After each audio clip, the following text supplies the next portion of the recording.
And welcome back. We've watched two movies in the last 3 days. 3 days. One we finally watched Us. So we'll start with that because we watched that last night. We also watched Spider-Man: Far From Home, which we will talk about as well. But we finally saw Us, and we avoided spoilers the whole time. We did. We didn't have it spoiled for us. So if you don't want spoilers, I'll start with this. Us is fantastic. And Spider-Man: Far From Home I thought was fun.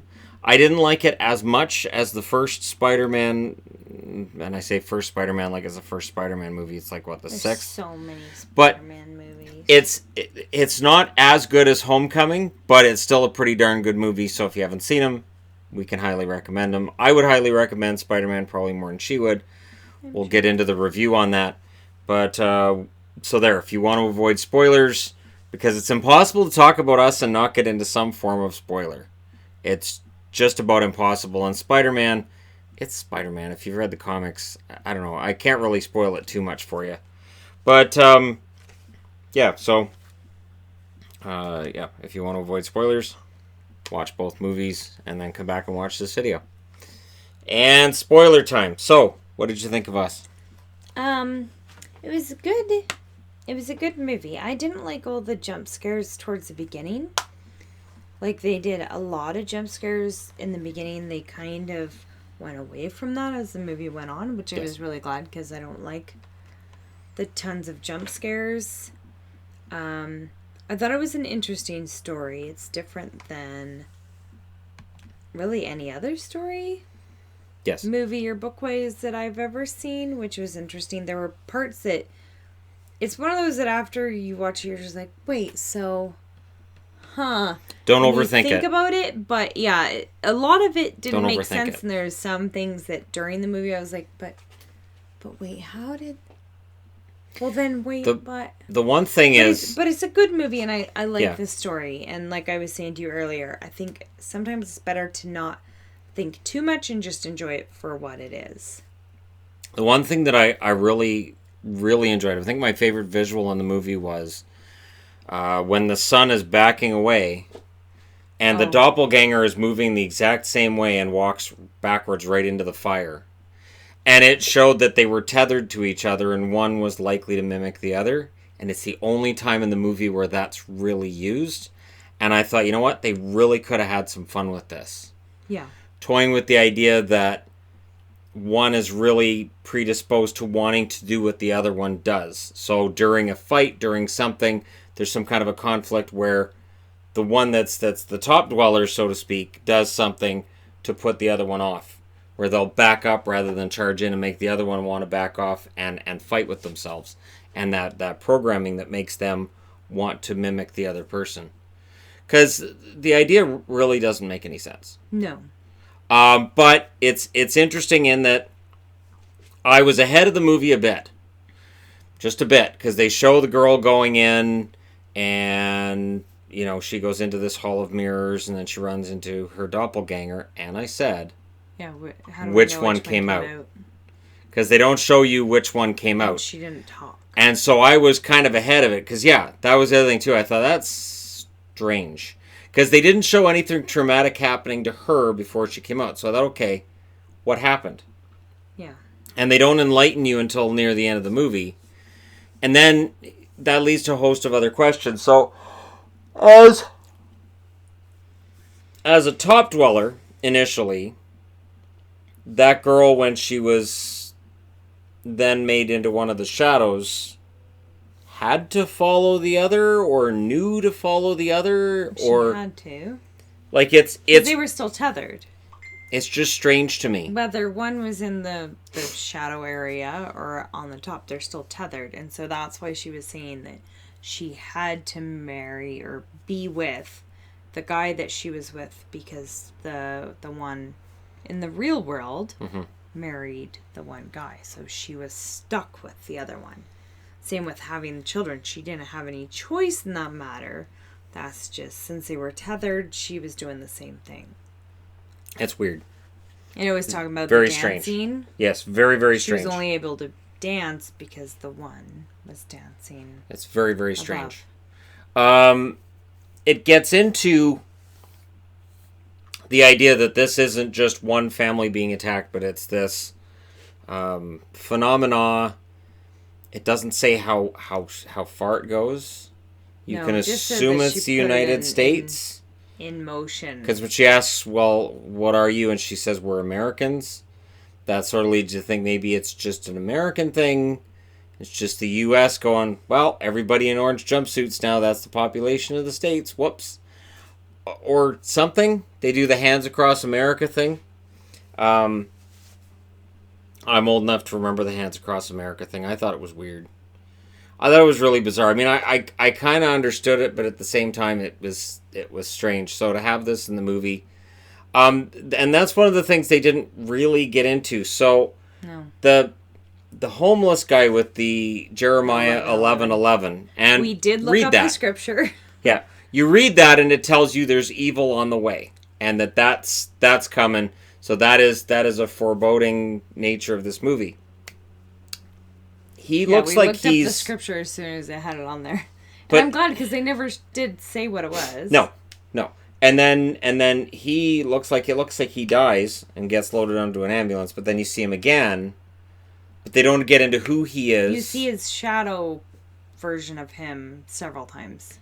But you don't get into any of it, really. Like, right. It doesn't, like, get into who he was or what he knew, or had he seen this shadow world, or what, like, it's one of those things that's just sort of there, and there was a lot of stuff that's just sort of there, and it's kind of open to interpretation. I'm very thankful to Jordan Peele that he is not doing horror movies that can possibly lead to a ton of sequels. Yeah. Us, you really can't do a sequel to that. You can't. Well, I'm sure they could. Because they didn't close anything up. But I don't see how you could make a coherent movie. With all the people in the red suits in a big old line. Yeah. Well, and they won. They won. Is what happened. I'm out of pop. And they didn't... No, what? It's right here. Oh, is it?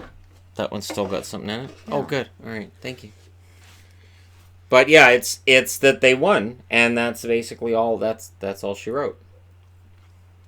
But sometimes there's movies that you think are over, and they still do a sequel. So I could see how they could still do a sequel, because they didn't actually tie up any of those ends. They don't have to. That's the obsession now with this generation of movies, is that, okay, so there's a kind of a cliffhanger, weird, obscure ending. Oh, now we have to write a sequel so we can explain that. No, you don't. Right. The biggest mistake horror movies make now is that they feel they have to explain everything. Hello, Annabelle movies. Sometimes you don't have to explain every single little detail. A lot of times it's better if you don't, because it's ridiculous. Make sense when you explain it. The movie The Thing is terrifying because you don't know what it is. You don't know where it came from. And at the end, you don't know if it's dead. And that's what makes that movie absolutely fantastic. And you don't need to have like Thing 2, Thing 3, Thing 4, and all these movies where it shows, and then we find out where it's from and what its planet looks like and how it was created. It was created in a lab. Like, there's none of that. It's just, here's something that's terrifying, and then the movie's over and you're left kind of going, is it still out there? Something going, could it still be out there killing people? And you don't know the answer. And I think Us, with the way that it ends with kind of this ambiguous, because I was left thinking, okay, wait a minute. So was I supposed to be cheering for the girl that survived, or no? Right. Because by the end of it, you're kind of like, wait, I don't think I'm supposed to be cheering for her. I think that's part of it, though. I mean, I noticed as the movie went along that Lupita Nyong'o, who's a fantastic actress, she got more and more violent. Yes. So as it went along and you ran into more of these shadow people, she got more and more violent, more overt. Yeah. And I thought I chalked that up to just somebody snapping. A regular person in a really, really brutal situation. Well, with their kids snaps. Both being on the line like that. That's what I figured it was. It was the mom thing of, oh my gosh, this is just ridiculous. But then by the end, you sort of start thinking, well, wait, is that more her nature? Was she actually the evil one the whole time? And the Shadow version that was the original, she was actually just insane from the situation she had been put in by the other version. And by switching places, they caused this whole mess that brought all the Shadow people up to the real world. The one that was in the shadow area that wasn't supposed to be, she's the one that organized. She organized everything, and I think that's what it was. I think that was she proved she could break the tether. Yeah. Because I think she wasn't native to the shadow area. I think she showed I can break the tether. I don't have to do what she's doing. Think outside. Yeah, I don't have to do or think what she's doing. I can do my own thing. And then the others realized, wow, we don't have to do that either. So they gradually broke their way out. And it is weird, like when they show a bunch of them on a thrill ride and you see the other ones sort of experiencing the thrill ride. Yeah. That's weird. Yeah, where they were showing the that's weird. The roller coaster and it's really where weird. They were doing similar movements but not quite. It's really strange. Yeah. Again, Jordan Peele creates a world here that's kind of fun. I thought the text at the start about all these underground caves and states had nothing to do with anything in the movie. It really didn't. Because remember at the end, it really didn't. Okay, so now are we gonna see these? No, not really. I mean, I guess we see one tunnel. We're in there, but that doesn't even make sense either because there's not tunnels everywhere. And the other problem I had was if you're gonna have this secret government secret area for testing, why is there an escalator down to it? The escalator was weird. There was no security checkpoint. There was no locked, and just escalator. A really and any nice, kid clean, finding an shiny one. And any kid finding an escalator is going to go, I want to. And there's no escalator up. I know. It's just down, and they never address that. Never. A lot of the visuals I think are meant to be that way, and it reminded me in spots of The Shining. I was really reminded of The Shining in certain spots of this. Yeah. And I got a kick out of the dad. Yes. In this movie, I thought kept having ridiculous things happen. He was entertaining. I thought the daughter and her fight with her doppelganger was very entertaining and terrifying. Oh, her shadow version was just creepy. And her shadow when it dies. What I liked about that was this is where your typical horror movie of now would have a jump scare and a half, and it didn't. Yeah. And that's where we kind of expected a jump scare, and there wasn't one. She's just dead. And you're like, okay. And that was where, too, I thought the mom was interesting, in that as soon as she saw this girl was dying, she just sort of stopped being psychotic and just sort of tried to soothe her. Yeah. And it's okay. And again, is that because she identifies with the shadow universe, or is that because she genuinely feels bad that this girl who looks like her daughter is dying in front of her eyes? Like when we were watching it and there was the shadow version of the little boy, and it looks like the mom is like going out to kill this boy, and I said I don't think she can do it because that looks just like her son, and this would be the same thing. That looks just like her daughter. And she was notably upset when the little boy walked backwards into the fire. Yeah. Which was, like I said, that visual in the movie, that was the best visual in the entire movie, was the little boy figuring this out. That little boy, the real one, not the shadow version, he was the smartest character in the movie. He figured out, all right, I can trap this kid in the closet upstairs. Yep. And he took the least amount of damage. He knew to wait back while there was a fight going on and then club the other girl in the head. Like, he was a very smart character. Which is good, because the most frustrating thing in horror movies is when kids just hide under blankets and scream and cry. The other smartest kid in a horror movie is the kid in the new Halloween that as soon as he saw Michael Myers went, oh, F no, and he was gone. And we never saw him again in the movie. He was just gone. I thought, that's a smart kid. It's just like, I'm not dealing with this. I'm out of here. That's good deal, kids. You see a serial killer, you go the other way. You're probably going to live to see the sequel. But yeah, I enjoyed it. I thought for a horror movie it was well planned out and well thought out. I did like the twist at the end and the sort of the morality of it, that it kind of messes with the universe it creates. Mm-hmm. And I really hope they never touch the source material again. I hope they go with something completely fresh. Right. Next time around. Jordan Peele is 2 out of 3. Get Out is fantastic. Yeah. That's a good one. Us is fantastic. The new Twilight Zone series was terrible. I couldn't watch it.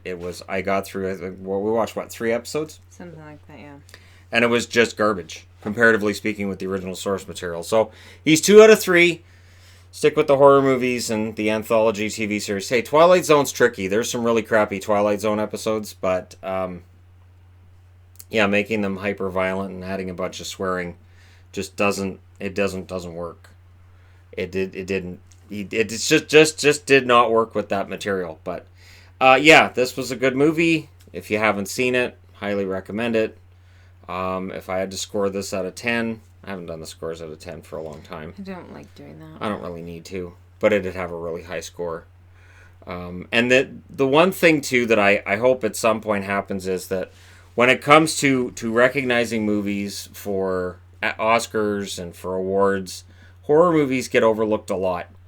And what I don't understand is that the acting range you have to show in a horror movie sometimes is extreme. Actors can come out of these movies physically drained, emotionally drained.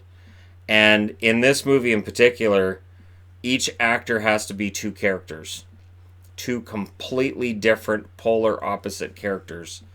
A fantastic job by all of them. And I was very, very impressed with this. And I really hope that the bias that I've seen over the years against horror movies goes away, as it kind of has against big budget movies. Big budget movies used to be, they never got nominated. And if they did, it was just for special effects. It was never for the movie itself. Now that seems to be changing. Hopefully at some point, horror movies get the respect that they deserve. Because there's some really good horror movies out there that didn't really get the respect that they deserved back in the 80s and 90s when they came out. Let's hope that changes. I know you don't really like horror movies, so. Not particularly. But a lot of times they're just too gory. I don't mind ones like this where it's not. This really wasn't gory. it had its moments. There were like little spots, but it wasn't. A lot of the scissors cuts they didn't show. Right. Even like the hitting people with the bat or the golf club. That was fantastic. And the girl with the golf club. You don't actually see what she's hitting. The daughter with the golf club, that made me so happy. I'm like, that's awesome. While it made me wince, they don't actually show it. They show her and her body movements, but they don't show what she's hitting. Yeah, so I thought that was great. It wasn't gory. No, I thought that was great. I love that in this movie that the kids just went, all right, well, we're going to have to kill some stuff. Let's find some weapons. All right, let the killing start. I was like, this is what movies should be. This is fantastic. A lot of horror movies show the gory part of it, which I really don't like, and this really didn't. This was the psychological side of it. Yeah, which I'm okay with that. And if it has a good enough story to it, then I don't mind them. I just don't like that a lot of horror movies go for jump scares and just really over the top gory, and I don't like. See, most of the horror movies that I like don't do either of those. Well, what you would qualify as over the top gore and what I would qualify as over the top gore are different. That's different. It takes a lot more for me to go, okay, that's enough, right, than it does for her. But yeah, this movie didn't really have that, and again, acting performances by all 4 parties were fantastic. Yeah, really, really solid movie. Couldn't recommend it enough. Now, do you want to talk about Spider-Man? Okay. You want to transition over to Spider-Man, or was there anything else you wanted to say about us? No, I think I'm good. Okay, so Spider-Man is about Jake Gyllenhaal pretending to be Mysterio. I don't remember Mysterio being a fraud. I don't. And the thing that I find odd is that they say that this movie will open up the window, or open up the door, I should say, to the multiverse. It really didn't. Well, mentioned it, but they don't actually have anybody from another universe in it. Well, they say that Mysterio is from. Yeah, but he isn't. And they explain a little bit of the repercussions or the effects of it, but. And really, in all honesty, it just showed that Spider-Man, at his heart, he's really stupid. He's a kid. But still. You get this really special present from Tony Stark, and you can't wait to give it up. That's no. And if he didn't think he should have had the magic glasses which can kill people, the last person you're going to want to give it to is a brand new hero who just showed up. I don't know. I could think of Black Panther, who wasn't mentioned at all in this movie. Like, if you notice, when he's talking to Nick Fury and he mentions off superheroes that could do this instead of him, he never mentioned Black Panther. And Black Panther could have had this crap dealt with.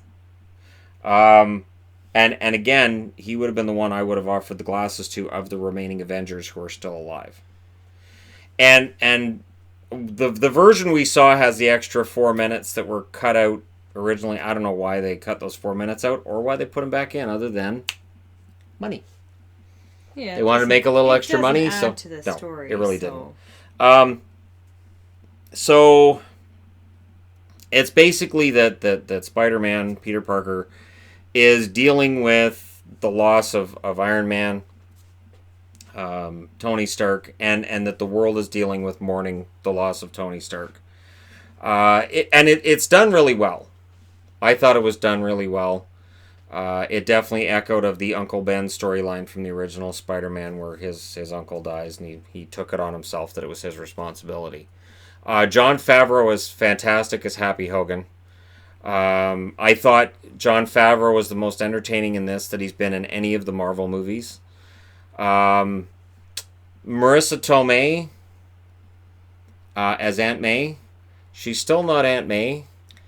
Aunt May was never that young and that attractive. And I know Marissa Tomei is in her 50s. I think she's in her early 50s. It doesn't matter. They made her wear stupid glasses and ugly pants, and it was just, why is she wearing such hideous glasses? To try to make her look older. It doesn't work the like only that. the only excuse I have is they were trying to make her look older. Do her hair like that, but let's have her wear hideous glasses. That'll do it. Yeah, it doesn't work. She's still Marissa Tomei, and she's still gorgeous, so it really didn't make a difference. The high-waisted jeans, though, are in style now. I know, but they were awful. Not for that age of person. I don't think it matters. It's Marissa Tomei. They're just called mom jeans, okay, and well, you avoid them because it makes it look like your bum goes halfway up your back. It's a good look. But it was very entertaining. I thought Zendaya as MJ was fantastic. Mm-hmm. I am so tired of Spider-Man movies, series, cartoons, and all this where all of his friends are just victims. And it's always this moral story of, I can't be involved with somebody, I can't fall in love because I'm Spider-Man. And it's just, I get tired of that old trope that superheroes, we can't fall in love because if we do, we're endangering the people we love. Yeah, okay, fine, but it's been done so many times over. It's nice to see this Spider-Man not going in that direction, and I really, really hope in the next movie they don't. Of course, there's concern about Spider-Man dropping out of the Marvel Universe. This means that in the next movie, they wouldn't be able to mention Tony Stark. They wouldn't be able to mention Happy Hogan. They wouldn't be able to mention the Avengers. They wouldn't be able to mention anything that happened in the first two movies outside of Mysterio and Vulture. I thought it was unusual that at the end of the first Spider-Man, where you have Vulture, Michael Keaton, he's in jail. He's not dead. And they have this storyline they kind of hint at in the post-credit scene. And now in part 2, they don't mention it during the movie or after the movie or anything. So I don't know if Vulture's going to come back later or if they've just gone, we'll abandon that. Because rumor has it that in part 3, they're going to have Kraven the Hunter in this movie. And it's going to be this whole thing where they maybe they'll introduce the idea of the multiverse. I did review Into the Spider-Verse on this channel a few months ago. Really, really enjoyed that. The idea that there's all these multiple dimensions and every dimension has its own Spider-Man.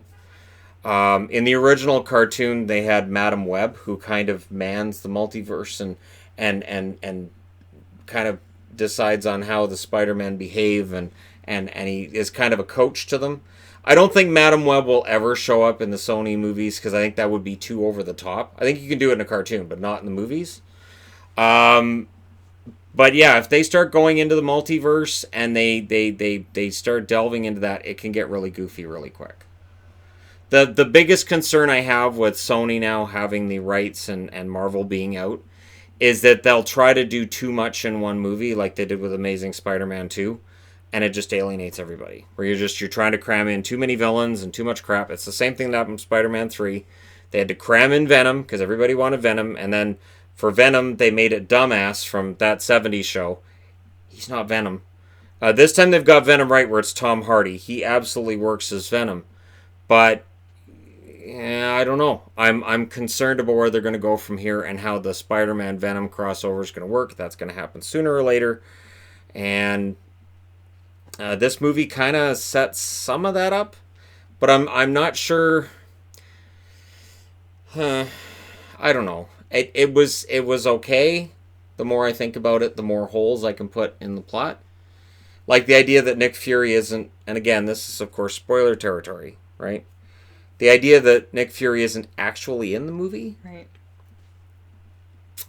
I don't see the point of that. And I don't see how Talos would know all of this. Or why.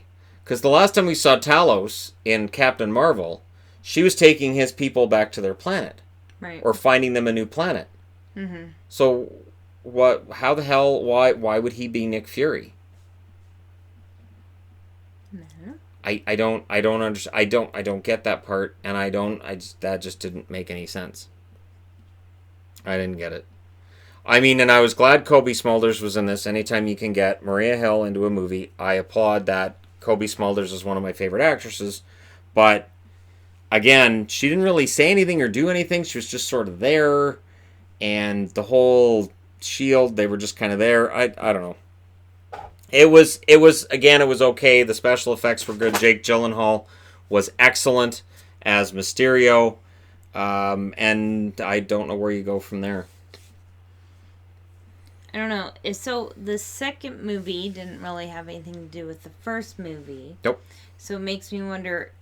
That one ends with that video that Mysterio made, making it look like Spider-Man was killing him and he was the bad guy. So it makes me wonder if the third will have anything to do with that, or if it'll be like completely different. It's just another movie with the same characters. Well, I mean, and you have J. Jonah Jameson at the end as well. The original Spider-Man cartoons, there was a long period where Spider-Man's seen as the villain, Right. and the Daily Bugle or whatever it is was trying to show that he was the villain, and Peter Parker was trying to prove that Spider-Man was nice without admitting that he was Spider-Man. But now they've outed that Peter Parker is Spider-Man. Like I don't know where you go with this, and I don't know. I mean, he could just use because he has access to the glasses now, so he could just use a projection to be Spider-Man while he's standing there to prove he's not Spider-Man. But I don't know where they're going to go with that either. If Kraven the Hunter is going to be after Peter Parker, or yeah, I don't know. I'm just concerned because now that Sony has it exclusively, it could fall apart really, really quickly. But did you enjoy it? It was alright for a superhero movie, and I don't really like superhero movies. One sec. So for a superhero movie, and I don't like superhero movies in general. This wasn't bad. It was watchable, like the whole movie. It was entertaining. Yeah, so I didn't mind it. Now I don't like superhero movies. I don't really get into them. So to me, if there's inconsistencies or not, there are a lot of inconsistencies in that movie. That part I don't really care about because I don't pay attention. The Elementals, there's a lot of inconsistency because they're supposed to be holograms. So a lot of times where they're a pretty solid object, and then for storyline purposes, all of a sudden you can fly through them. Right. All of a sudden, Spider-Man could just fly through it. And there were parts earlier on in the movie where he's clearly fighting with this physical object that later on he'd just go right through it. Right. So stuff like that in movies, not just superhero movies, it doesn't really bother me that much because I can just watch it just for the story. I don't have to dissect it and get really into that. Mm-hmm. So the story for what it was entertaining enough. They had fun enough characters. I had to laugh. I watched how it should have ended today on Spider-Man. And they pointed out that with his glasses on, Edith should have warned him that everything around him was a hologram. True. And when he said, I want you to transfer these glasses to this guy, the glasses should have said, oh, this person, you mean the one that was fired from Stark Industries for being insane, and that she should have had all that access to all that information and Right. should have said, hey, oh, and by the way, everybody around you, they used to work at Stark Industries too. And hey, Peter, you should probably know this. But instead it was just, okay, and how it should have ended also picked up the plot point that drove me insane during the movie. He transfers the glasses over to Jake Gyllenhaal, Mysterio. Then he puts the glasses back on towards the end, talks to Edith, and she's just under his control again. And how it should have ended, it said, sorry, Peter, the power of these still belongs to Quentin. And then they had the drones kill him. That is one thing. And that in that's... the movie, Yeah. I was thinking, okay, he's trying to get these glasses, but how is he going to get the guy to transfer it over to him? That was part of what I was trying to figure out during that end battle. Sense. Is how is he going to accomplish this? Yeah, it didn't make any sense. Then he doesn't. He just puts the glasses on. I was like, oh, okay. So yeah, cancel. Didn't actually Cancel. transfer over the powers. It's like he let him borrow the powers. But yeah, I that was the one part that I was like, I don't think so. Because as soon as he handed over the glasses, I'm like, okay, so he's screwed. Because he had no way to match him. And the other thing that I was kind of on the fence with was he designs his own suit. And other than when he does the taser web thing, where the tasers are all connected to all those things, he really doesn't do anything special with that suit that's any different from his normal Spider-Man suit. no. Which I was kind of disappointed. He has all of Tony's technology in front of him to build this suit. Yeah. But MJ was good. Like I said, Happy Hogan was good. I got a kick out of a little storyline with Ned and Betty. Betty Brant, for anybody who's not like a comic book nerd, she does end up becoming Spider-Man's girlfriend at one point. I'm trying to remember if it happened in the cartoon series. I don't remember. And I want to say that she becomes another. I know she doesn't become Cat, but there's another character that's intertwined with Betty Brant as well. It's Marvel, so they have to have first and last names with the same initials. All right. Yeah, Betty Brant, Peter Parker. It's if you go through the stories and the characters created by Stan Lee, there's a lot that have the same first and last initial. Right. It's kind of weird, but it's the way he wrote, so I'm not going to criticize it. It's just strange. Alliteration. Yeah, he really liked the alliteration a lot. So yeah, Zendaya, big props to her on playing MJ. And I always get a kick out of it when there's a character in a movie that goes, yeah, I know you're this superhero. I can tell. The biggest one being Superman with the glasses. Lois and Clark. If you've ever watched Lois and Clark Adventures, there's a time traveler from the future that when he meets Lois Lane says, "Oh, the world's stupidest person ever," and she gets all like offended. And he goes, "Yeah, no, you're the dumbest person ever." And he puts on a pair of glasses and goes, "I'm Clark Kent. I'm Superman. I'm Clark Kent. I'm Superman." And it just I laughed so hard watching that. The first time I saw it, and I had to watch that multiple times. I thought that was hilarious. Because it's true. Some of these superheroes that we as fans will watch and we'll be like, how do people not know?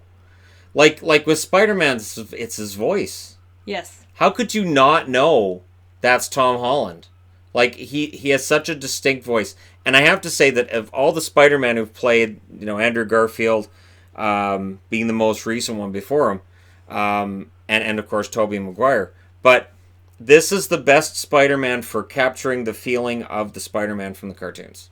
This is absolutely, and I'm talking about the ones in the 90s that were amazing, that had these great long form storylines and got into the whole Madam Web thing. They were great. She's never watched them. But they're absolutely amazing and fantastic. And the one positive I take from these movies is it sort of feels like that. And Tom Holland's Spider-Man feels like that, which is why I'm terrified. I'm terrified of Spider-Man 3. Just terrified. Sony's going to just drop kick it into the trash is my guess. They'll run it into the ground. Did you know they're rebooting Suicide Squad? Which is DC, which is not Marvel. They're rebooting Suicide Squad. Already? Yeah. It's a soft reboot because Margot Robbie's still going to be Harley Quinn. Okay. So, basically they're just taking the Joker that was in it that didn't look like the Joker, right, and he's out. Will Smith said no, so he's out, and they're just doing a reboot of it. Okay. Calling it The Suicide Squad. See, and the first one was Suicide Squad. That's This one's going to be stupid. The Suicide That's Squad. stupid. And that comes out next spring. And this is part of why I don't like superhero movies. It's, Yeah, like the Spider-Man. Oh, new Spider-Man. Another one? You were like, but this is the first it's one. only the But second no. movie. Yeah, but remember This the was last only the one second when that one. came Yeah. out? It was Oh, the the first new one. Spider-Man. Seriously? Yeah. They've already had a ton. Yeah. Amazing Spider-Man was just a disaster. That There's was just... so many. That was a disaster. Find a different story. No, because they know it makes money. So as long as it's making money, they'll make more. Stupid. And Marvel, the next Marvel movie comes out next spring. Goody. So, I think it's the Eternals that comes out first. I think it's the Eternals. I think that's how they're starting Phase 4, and then they're going to announce Phase 5 pretty quick here too. And they're already talking about what Phase 6 is going to look like. I think they're planning right up until 2030 what's coming out. So, Awesome. yeah. And I know Spider-Man's not in Phase 4, which is part of the reason why people aren't too surprised about the Sony announcement, but they're still upset about it. So there you go. So if you haven't seen Spider-Man Far From Home, do it. It's a fun movie. There's some fun shots of Venice and France and Netherlands briefly. A lot of flowers. They were going to go to France. Well... Didn't they go to, was it Belgium? No, because they went to Where Prague, was it? which is in Czech. Right. But I thought there was still a shot of France. Maybe I'm thinking of another movie. I'm probably thinking of another movie. And then I know they ended up in London there at the end. Or at least in England. Yes. At the end there for the weird... And there was Berlin was in there too. Just a lot of weird stuff. And yeah, hopefully the next movie's a little tidier with its story. And we don't get into the shape-shifting stuff at the end, because that was strange. There's a mid-credits scene and an end credit scene after the credits are over as well. I felt bad for the people that work at the theater. That was so long that you have to wait for that last one. Yep. And it's a 2-hour and 15-minute movie before you get to the credits. And they turned the house lights on so fast. Like as soon as whoever did that, I don't think they knew. My gosh. Whoever did that, I don't think realized. They were just on. Yeah. Oh, that was awful. Yeah. And then you saw people like kind of leaving, but then not, because they saw a lot of us were still sitting there. There was a bunch of people leaving, and there were those two guys who were like, "Wait, everybody's still sitting down," and one looked on his phone. Wait, okay, do we need to stay? That's what I was doing too. I was looking, going, "Is there yeah, there's an end credits. All right." So we got to stay for the middle and the end of the end credits. So it's one of those, but fun movie, great acting performances all around for a superhero movie, and I honestly think that while Zendaya there was a lot of flack when she was named as MJ, she's a really good actress. Yeah. And I think she's got a very bright future. I really do. I think her future's bright, and I don't mean that just in terms of money making movies, because obviously. Being a teen star and all that. I mean actual, real, gritty kind of movies. The type that Chloe Moritz is doing at this stage. I could see Zendaya moving into that as well. But, alright, what would you recommend Spider-Man to people of your ilk that don't really like superhero movies? I mean, it's not if it wasn't for you, I wouldn't go see it. It's not something I would go out of my way to see, but for the superhero movie, it's not bad. So I enjoyed it. I thought it was good.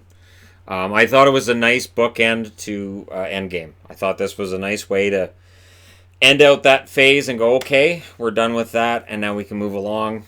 But if in part 3 they don't at least mention what the hell with the glasses, then I'm not sure how Spider-Man works.